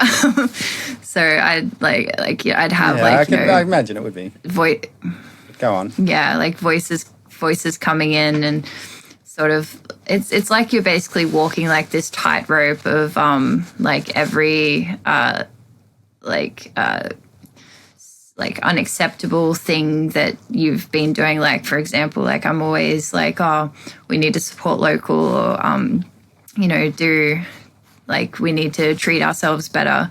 But then like I am still contributing in these like sort of toxic ways by like shopping at Woolworths still, and not just like shopping locally all out, and still vaping, even though like I know that like I shouldn't be treating myself like this. And like it's sort of like this micro macro sort of thing, like how can I expect the world around me to treat itself better if I can't even treat this single body the right way, and like why, like if I can't be like resolute in my ideals. So it was sort of just like, it's like this moment where everything gets like magnified, and you sort of go through all these thoughts about like and like I'm like standing there just sort of like looking like I have like one of my friends come up to me, and they're just like, are you okay? Because there's this like I'm in this party, like there's like a group of people all sitting out there, and I've just like wandered over to this tree, like standing there looking dazed as hell. But like like part of like the experience also is just like not like caring about looking dazed as hell. It's just like, no, I can exist however I want to exist, as long as like I'm not hurting anything. And like I think that's the main like thing here, is just like, as long as like I just be yourself and do no harm, and you're golden. Like, so yeah. And it's just refining that, I guess, in all the like multitudes of ways that we exist. Yeah, like, and that's definitely value. That he's not doing any harm to anyone. But again, just being in psychosis, staring at a tree for hours and hours and hours and hours. If you're neglecting, like, how long can you be stuck staring at a tree? And starve yourself. I've been maybe a little bit, not taking that too seriously when I say that. Yeah. But I do know what you're saying, and I might just bring up something again, just sort of throw a little bit of like into this podcast. You brought up the term schizotypal, and it's not really a something that gets thrown around by, like, people will say things like, oh, he's so schizophrenic, but even though they don't know what it means, they might think it means split personality when it doesn't. Or they say bipolar, just they're just moody, but they'll say bipolar. But schizotypal personality disorder, was that what you were referring to when you said did you sort of look into that yourself? And when you said schizotypal, maybe I'll just sort of quickly just explain just very briefly and quickly what it kind of means from a clinical point of view. So there's personality disorders like borderline personality disorder, even narcissistic personality disorder, psychopathy, you could sort of say. But schizotypal personality disorder is in that same cluster, but it's more about So schizophrenia, a person will be fine, and then they'll develop schizophrenia later in life due for whatever reason, where they get real delusions and hallucinations. But schizotypal is sort of a bit more built into someone's personality style, and that they've had it for sort of late teen years. It sort of becomes noticeable, and so there'll be that sort of person. They're not in psychosis or psychotic, but the people that other people will sort of say, yeah, he's just a bit odd. There's something not quite right. Or this guy's got some odd, weird sort of things, but he's still sort of plodding along and living life a bit. It's kind of rare. Maybe it exists out there. People generally don't get diagnosed with it unless it gets them into real serious trouble. But do you sort of think that describes you in a way, or you're not really sure? Yeah, it's just something you think a little bit of, you Dr. Googled it yourself a little bit? Yeah, I definitely Dr. Googled it myself. I also have a grandmother who's schizophrenic, and I was doing a bit of research, and apparently that can happen where if you've got a schizophrenic parent or grandparent, the offspring can sort of have similar traits to that disorder, but not exactly, the full brunt of it. So just the chemical makeup, I guess, genetics. Typal. Yeah. So I don't even necessarily know if I don't know, it's just a word that I can use to sort of help describe how I view my surroundings. But I guess what I believe is just, I'm just I just exist, and I like to think about things, and that's, I guess, all there is to it. But, and as long as you're functioning. Yeah, I mean that's it. You get psychologists psychiatrists can be accused of overdiagnosing stuff. But at the end of the day, people are entitled to be a little bit left field, a little bit weird. As long as it's not so much, I'd go the next step rather than just saying as long as you're not hurting someone. That's sort of fair enough. But as long as you're functioning, as long as you're paying your bills, you're paying your rent, you've got friends, you're playing in a band, it's stressful being in a band. And I'm not here, and I'm definitely not here to say you are or you're not. This is not some sort of diagnostic thing. But, as long as someone's functioning, then that's what matters, isn't it? And you definitely give me the impression you're functioning, Elle. You got to be. I don't know all the gory details of the ups and downs of your life, but every time, you want to be playing in a band and out and having fun and working and paying your bills and everything if you weren't functioning, So, yeah, my little 2 cents on that, I suppose. I definitely struggle with the functioning side. But, yeah, it's all sort of getting easier, and I guess I'm just not as worried about it now as well. Everything sort of just happens the way it's going to happen, and I'm just giving myself the space and freedom to explore that. And Okay. All righty. Well, look, that was just such an interesting thing to talk about, so I didn't mind. I hope you didn't mind just focusing on it a little bit. We definitely got off the lyrics of Dumb Oracle, and maybe we'll get back to it. But yeah, it's just you are a very interesting character, Elle, and I say that in a complimentary, positive way, and this is why I wanted to get you on, because I thought having a bit of a good old chinwag with you would be quite interesting, and it has been. All right, so we'll sort of hit the last little bit of these lyrics for Dumb Oracle. I think it's true that we know what we get. I want to see the cord pulled straight out through my gut.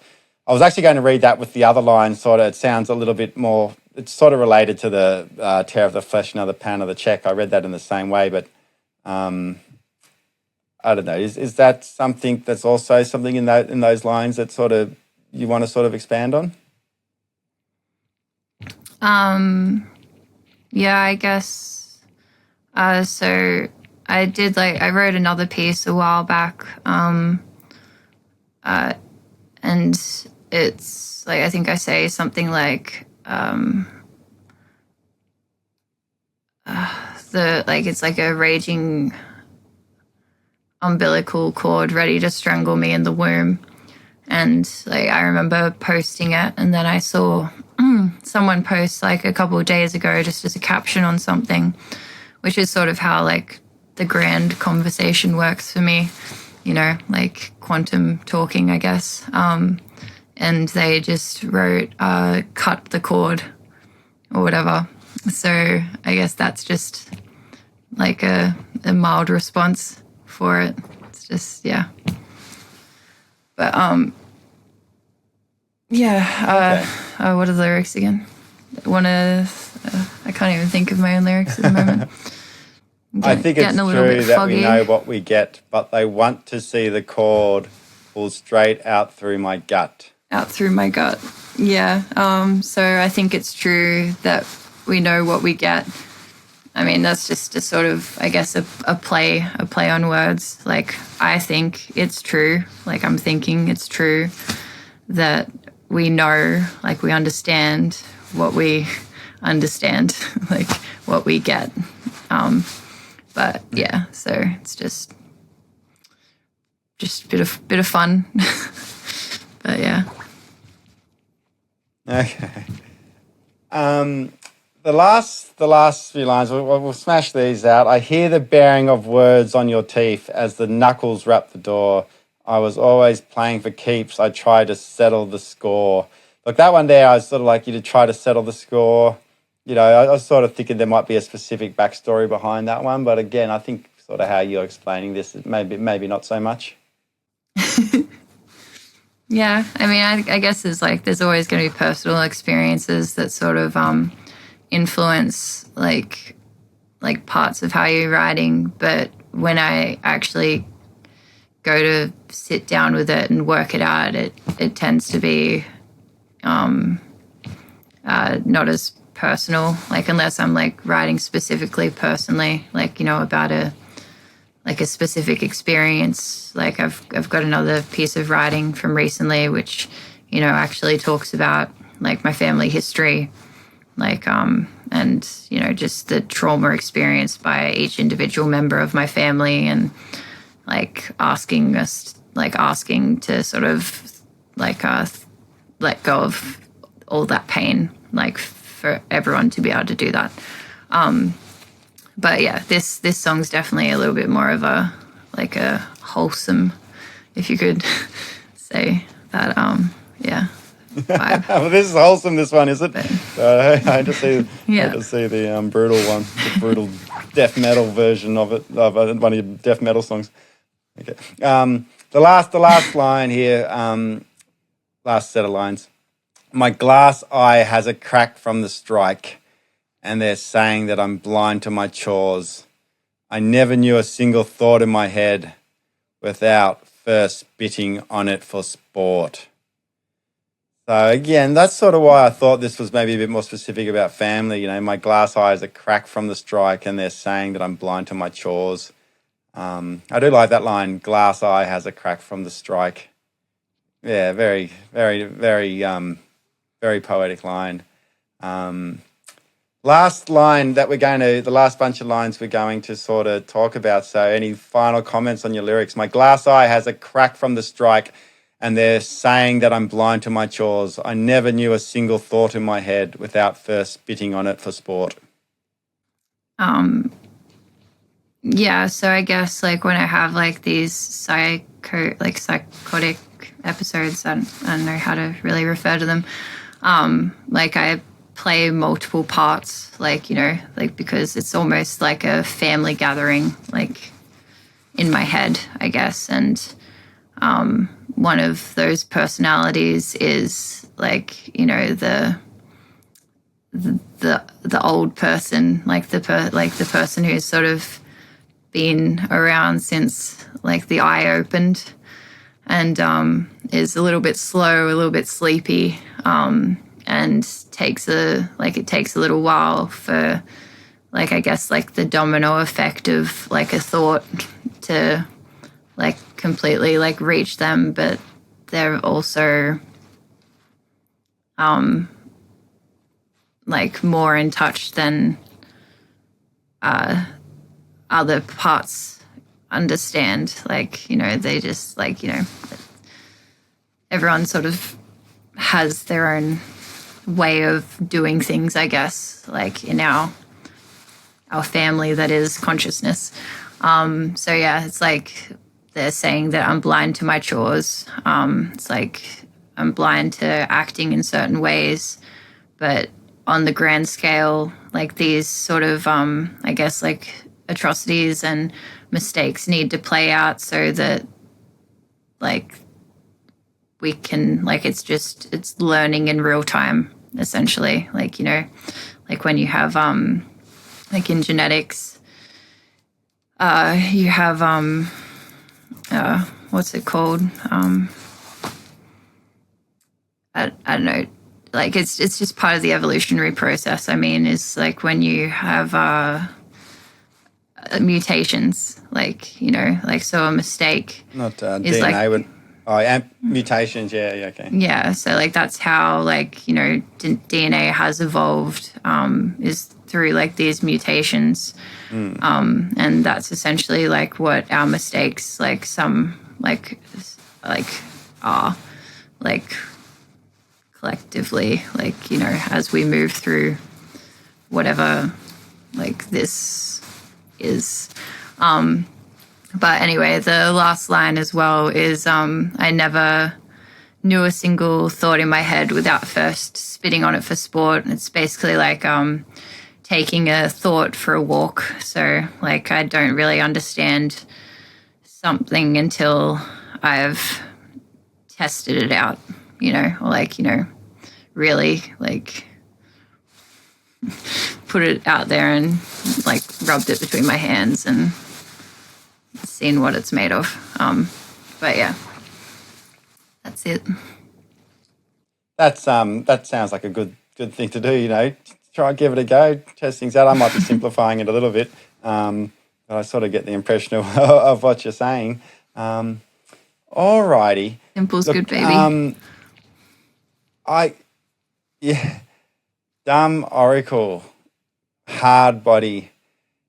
That's the end of the sort of a lyrical analysis, but it leads actually quite well. I mean, I think I'm segueing all right today. You know, I sort of, after we go through the lyrics, have a little bit of a chat about, you know, some sort of future stuff. You know, Burnt Trash started off as sort of Liam's baby, as you said, right from the beginning, but you're definitely involved in the lyric writing, and, you know, your contribution to the lyrics are, you know, absolutely excellent. Is it sort of the future that the next round of songs that are coming from Burnt Trash, are you going to probably sort of take over a little bit more of the lead songwriting, or writing songs together in a more just in the bedroom together way? Maybe give everyone a little bit of a future direction of sort of Burnt Trash, possibly even some releases that might be coming out, or but not so much that, more so about the creative process for Burnt Trash moving into the future, and, you know, sort of also tying in a little bit of what you said about Hard Body and stuff as well. Yeah, with Burnt Trash, I think we'll probably just continue. Like, I think that I'll take on a bit more songwriting responsibility. Like, I think I've got more life in me now to sort of give myself to the project more. Like, whereas before I just felt like I was struggling to do like menial tasks. So like now that I don't know, I feel like I've got, like, you know, this like a newfound ambition. It's like, so yeah, it'll be a little bit easier for me to really give myself to the project. Yeah, I think Liam will keep writing a lot of the lyrics. Ryan will keep writing. Like Kobe wrote a brilliant song, which was Obelisk, which is one of my favorite songs that we play at the moment. I helped out with a couple of the lyrics on there as well. But yeah, we've got this new song that Ryan and I have written. He came up with the song initially, but then I've added in like sort of like the first verse of lyrics, and then just like also given it like the way it's sung, like because he had like the keyboard down and like the bones for how the instruments would be, and then like an idea of like lyrics. So he had like the chorus lyrics written down and a couple of other lines, and so we've just fused those two together. And like, you know, like like he said, he was surprised by the way it ended up sounding, but like that it was actually meant to sound that way. So it's just, I don't know, the creative process and like working together, it's pretty beautiful and just interesting. Like it like keeps you on your toes a little bit, which I love. But yeah, like I'll definitely be doing a bit more writing. I'm trying to work on my guitar skills as well. Like I've been teaching myself for a long time, but I still don't have a very solid understanding of just like music theory or anything like that. And I've been just learning, like making my way through the strings on my guitar, and have actually started to, you know, I can hold like 4 fingers down now instead of just like working with like 2 strings. So that opens up a lot more possibilities for just writing in general. And yeah, it's been a slow process, but I've always managed to express myself the way I needed to. But now that I don't know, I guess just with more insight and like a bit of a more of a healthier mindset, I'm looking to spend more time with it. But Yeah.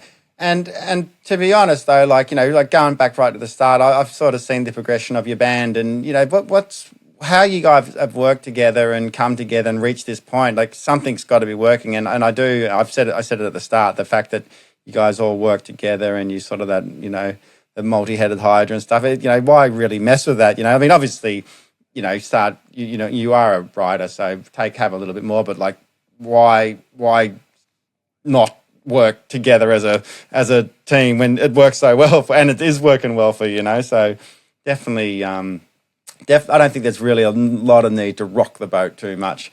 But I'm sure if you came up with a kick-ass song brought to the group and it was a good song, you know, because you guys are so open to each other's stuff, it, you know, if it's good, it's going to get used, isn't it? It's so yeah, good to know.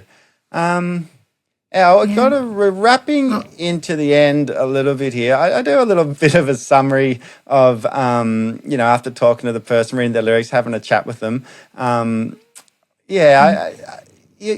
You're a very interesting person. I'm really glad we've had this chat and had a discussion, and you've told some personal stuff about you. So really helps to understand you, where you come from.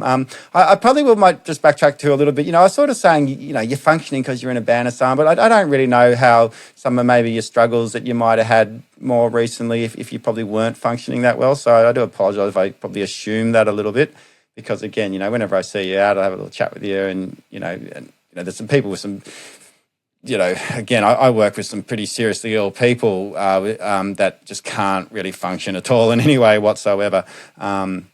So, like, yeah, look, maybe I assumed you've been functioning a lot better than what I, you know, than you have. Sort of your public persona has people, you know, assume about you and so on. But you know, you've got a resilience about you. You've got your artistic side that I think's probably been very, very helpful for you. You know, you've been able to find ways to express yourself, and you've had some challenges and difficulties, but you know, you've got your friends. You've you know, you can be in, like, it's so hard to be in a band, but you know, you've been in one for years now. So there must be this sort of resilience. You didn't really ever get much counselling for all the stuff you went through. So there's something in you that's just, you know, keeping you going and alive and you know, getting the most out of life. So I don't know exactly what that is, but you know, do people tell you you're a resilient person? Yeah, stubbornness. Well, stubbornness is the common man's word. I say resilience, but do people tell you you've got a sort of resilience about you, and because you've got this soft, sweet nature about you too. That I'm not just saying that you must, because every time I see you, I get that. So you don't come across bitter and jaded, and I've worked with people that have had some trauma, and they're just real difficult people, because they're not taking responsibility for themselves, and they've had. I don't want to judge, I sound like I'm judging because, they've had some tough lives and so on, but, they have really worn faces and so on, but you don't have that. You have this sort of softness about you, and you have this sort of worldly care and empathy that you talked about. But, so it's just really nice to know that you do, based on sort of the stuff you've been through. But did the people sort of say this to you? You've got this sort of, compassionate, warm side about you, and people that know your history are quite maybe not surprised, but happy for you that you do. Does that sound weird? But that's what I mean. That.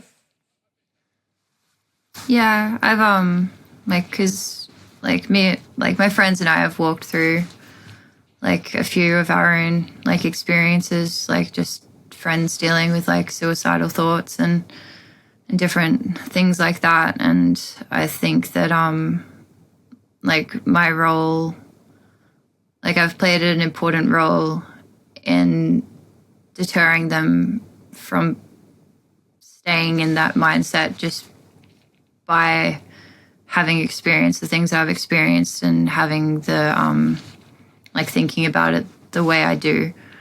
So yeah, I have been told before that people think that I'm resilient. But yeah, as for the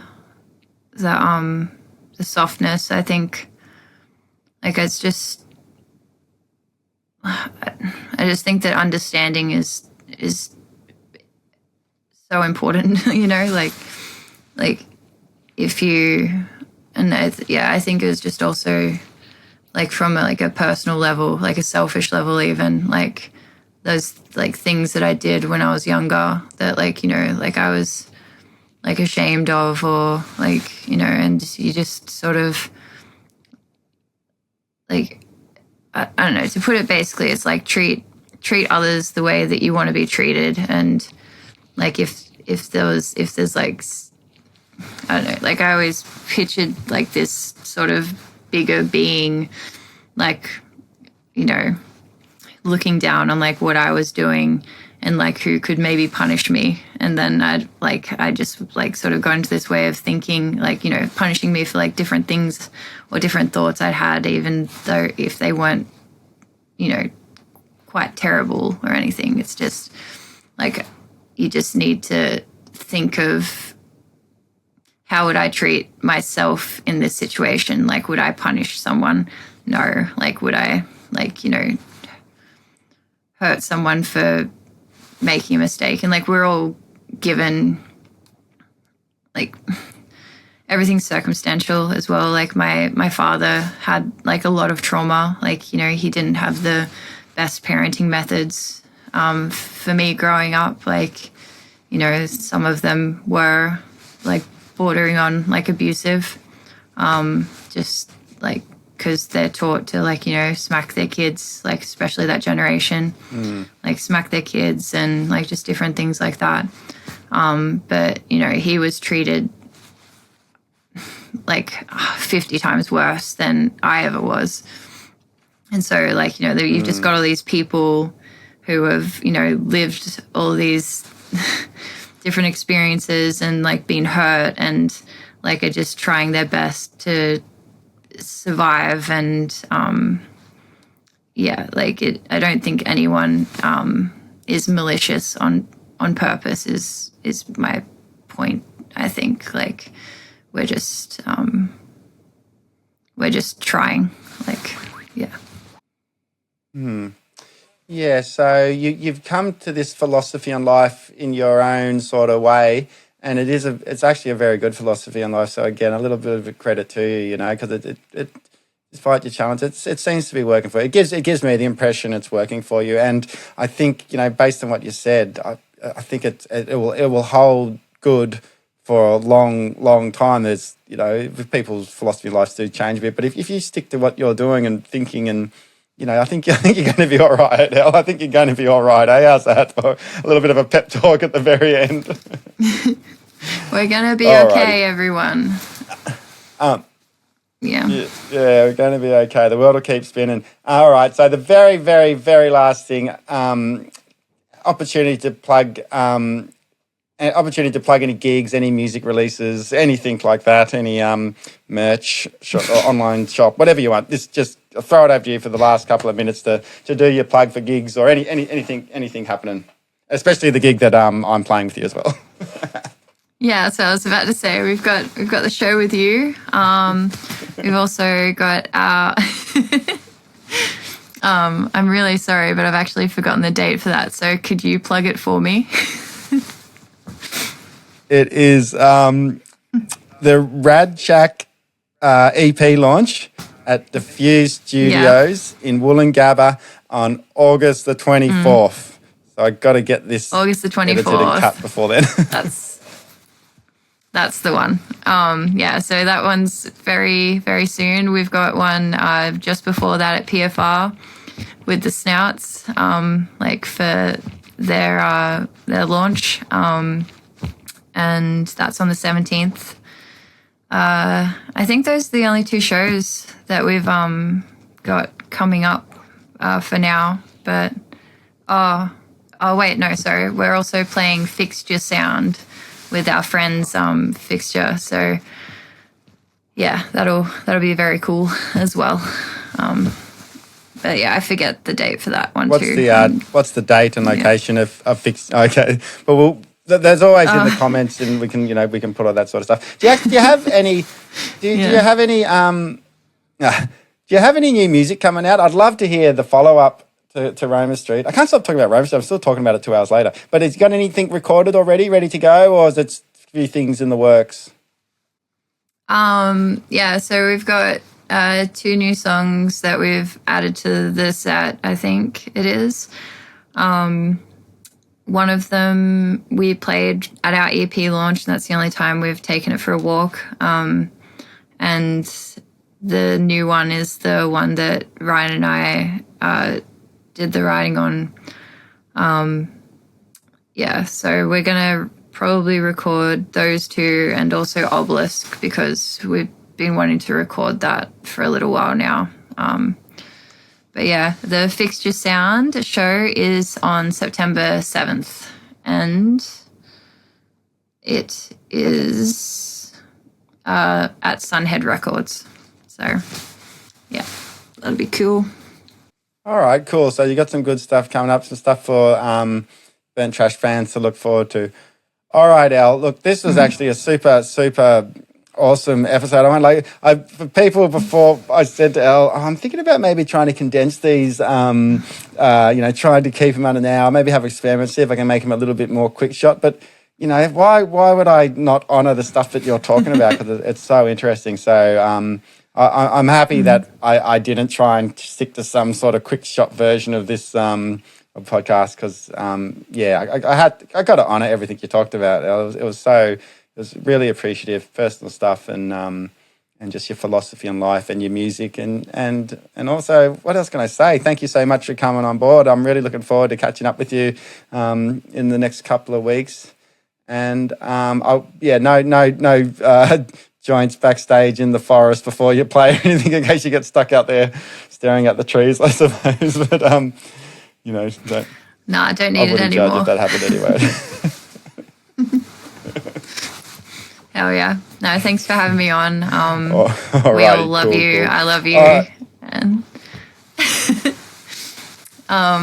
but yeah, sorry, there's a lag in the microphone sometimes, for those who aren't aware. And so it's hard to line the conversation up a little bit. But I've really enjoyed the podcast. Our whole band loves your whole band. Got just to list the people in our band in case anyone wants names. We've got Damien, he's our drummer. Liam is the guitarist. Johnny's our bassist, and Kobe is our second guitarist. So, and yeah, I'm Elle, and it was a pleasure speaking to you. All right, Elle. Thank you so much. We're logging off. I'll be seeing you later in the month. See you soon.